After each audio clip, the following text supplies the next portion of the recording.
हिमाचल विधानसभा में आज विपक्ष ने प्रश्नकाल से पहले ही सदन में नियम 67 के तहत स्थगन प्रस्ताव लाया। बीजेपी के 9 विधायकों ने विभिन्न विभागों में आउटसोर्स कर्मचारियों की सेवाएं समाप्त करने पर सदन में चर्चा की मांग की। स्पीकर द्वारा इसकी इजाजत नहीं मिलने पर विपक्ष ने सदन में जोरदार नारेबाजी की।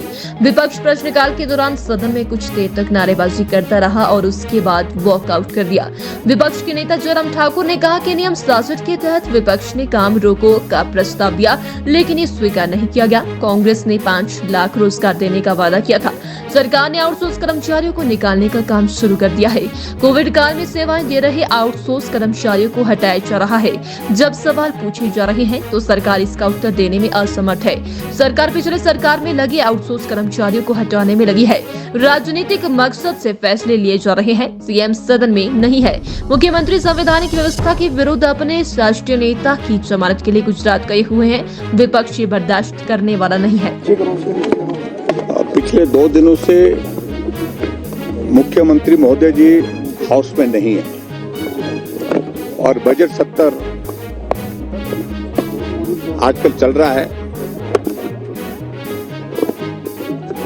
आज जो नियम 67 के अंतर्गत हमने भारतीय जनता पार्टी के हमारे माननीय 9 सदस्यों ने काम रोको प्रस्ताव लाया था और उसकी वजह ये थी कि हिमाचल प्रदेश में कांग्रेस पार्टी ने वादा किया था 5 लाख बेरोजगारों को रोजगार देंगे, नौकरी देंगे।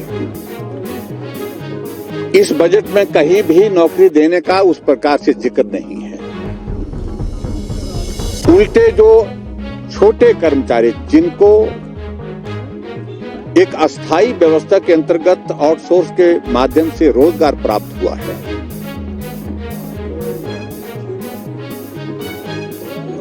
उनको निकालने की प्रक्रिया शुरू कर दी। हजारों की संख्या में हिमाचल प्रदेश में आउटसोर्स में लगे कर्मचारी अलग अलग विभागों में, चाहे वो जल शक्ति विभाग है, चाहे वो हेल्थ है, और हेल्थ में तो यहां तक के जब पूरे देश भर में, पूरे प्रदेश में कोविड के मामले बढ़ रहे हैं, उसके बावजूद भी आउटसोर्स में जो कर्मचारी अपनी सेवाएं दे रहे हैं उनको हटाए जा रहे हैं। नेचौक मेडिकल कॉलेज में, टांडा मेडिकल कॉलेज में और इसके अलावा दूसरी जगह, और जब चंबा में, मेडिकल कॉलेज चंबा में, जब उनसे पूछा जाता है कि क्यों हटाए जा रहे हैं तो जवाब देने के लिए उनके पास कोई उसका उत्तर नहीं है। और उसकी वजह यह है कि कांग्रेस सरकार यही प्रयत्न कर रही है कि जहां भी भारतीय जनता पार्टी की सरकार के दौरान किसी को अगर दिहाड़ी पर भी लगाया है, छोटा सा भी रोजगार मिला है, छोटा सा भी काम उसका हुआ है, उससे उसको वंचित कैसे कर सके, उस तरह से प्रयत्न कर रहे हैं। हम इस बात से सहमत हैं कि जो हमारे आउटसोर्स में कर्मचारी लगे हैं उनको नीति के अंतर्गत उनको स्थायी करने में कठिनाई है, टेक्निकल इश्यूज हैं उसमें। लेकिन हमारी सरकार ने कमेटी बनाई थी और कमेटी बना करके ये तय किया था कि हिमाचल प्रदेश में जितने भी आउटसोर्स में कर्मचारी लगे हैं उनके लिए हम कॉर्पोरेशन बनाएंगे हरियाणा की तर्ज पर। और उसके साथ एक कमिटमेंट, ऑनेस्ट कमिटमेंट हमने की थी, और वो कमिटमेंट ये की थी कि हम हिमाचल प्रदेश में जो आउटसोर्स में लगे कर्मचारी उनको जहां वो लगे हैं वो यथावत चलते रहेंगे, काम करते रहेंगे। अगर किसी का कॉन्ट्रैक्ट भी अगर पूरा हो जाता है, कंप्लीट हो जाता है, तो उसको रिन्यू करने का प्रावधान करेंगे, लेकिन उनको नौकरी से नहीं हटाएंगे, उनको रोजगार से वंचित नहीं करेंगे। लेकिन वर्तमान सरकार ने बहुत जल्दी 3 महीने के कार्यकाल में बड़ी संख्या में जो आउटसोर्स में कर्मचारी लगे हैं उनको हटाने की प्रक्रिया शुरू कर दी है। हजारों की तादाद में इस वक्त आउटसोर्स कर्मचारियों को हटा दिया गया है। उनका भविष्य आदर में है। जो अपने 2 वक्त की रोजी का गुजारा उस नौकरी के माध्यम से करते थे, और विशेष तौर से कोविड के दौर में जिन्होंने अपने जीवन को जोखिम में डाल करके काम किया, उनको भी हटा दिया।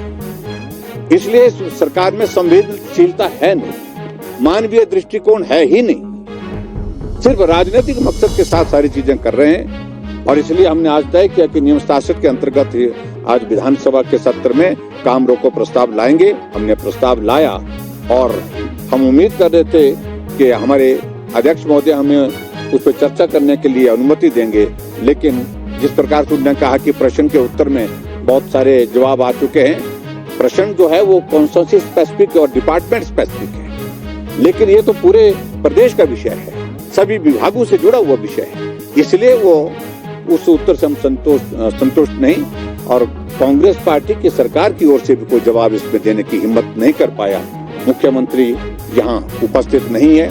मुख्यमंत्री जो संवैधानिक व्यवस्थाओं के अनुरूप जो किया जा सकता है उसके विपरीत, जो नहीं किया जा सकता उसके विपरीत जाकर के अपनी पार्टी के राष्ट्रीय नेता की जमानत के लिए जाकर के गुजरात पहुंचे हुए। आज मुझे मालूम नहीं आज आएंगे कब आएंगे, लेकिन संवैधानिक व्यवस्था इस चीज की इजाजत नहीं देती। कोर्ट के कैंपस में जाकर के तीन प्रदेश के मुख्यमंत्री जाकर के इस प्रकार से अपने नेता को, जिसको कोर्ट ने सजा दी है, उनको बचाने के लिए, उनकी गुहार करने के लिए, वो सारी न्याय की प्रक्रिया को प्रभावित करने के लिए वहां पहुंचे, इसकी भी हम निंदा करते हैं।